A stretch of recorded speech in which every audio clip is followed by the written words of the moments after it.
Hi, మంజరి మనసారాకి స్వాగతం. ఇవాళ మనము వంకాయతో ఒక ఐటెం చేసుకున్నాం. చాలా రకాలు చేయవచ్చు. ఇప్పుడు కొన్ని చేశాను. ఇదేంటంటే బాపట్లలో ఫేమస్ అన్నమాట. సో దాంట్లో మసాలాలు డిఫరెంట్గా పెడుతూ ఉంటాం అంతేను, బట్ టేస్ట్ మాత్రం బాగుంటుంది. ఈజీగా కూడా చేసుకోవచ్చు. ఓకేనా, రెసిపీలో కలుద్దాం. ఇప్పుడు మనం ఏం చేద్దామంటే ఒక ప్యాన్ పెట్టుకొని ఆయిల్ వేసుకొని ఈ వంకాయల్ని 4గా గుత్తి వంకాయలాగా కట్ చేసుకొని ఆ యొక్క నీళ్ళల్లో తీసి కొంచెము మనము ఫ్రై చేసుకోవాలి. పైకి పడకుండా మూత పెట్టుకున్నాను. అది బాగా త్వరగా ఫ్రై అవుతుంది. ఈ వంకాయలన్నీ మా చెట్టువే అనమాట, అందుకని ఇంకా త్వరగా ఉడికాయి.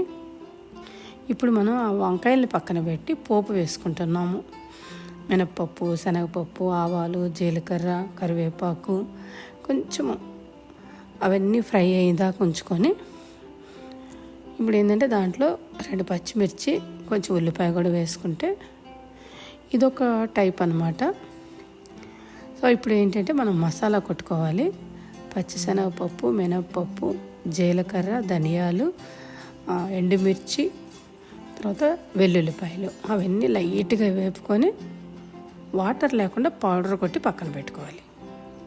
ఈలోపు ఏం చేశానంటే ఉల్లిపాయ వేగుతుండగా కొంచెము ఉప్పు, పసుపు వేసుకొని ఈ పొడి కొట్టిన మసాలా కచ్చాపచ్చాగా దంచుకున్నది కూడా వేసుకొని అది కూడా వేగిన తర్వాత ఫ్రై అయిన వంకాయల్ని, అందులో నుంచి ఆయిల్ కూడా వస్తుంది, కానీ ఇది ఏంటంటే ఈ మొత్తము ఒక ముద్దలాగా రావటం లేదు, అంత విడివిడిగా ఉంది.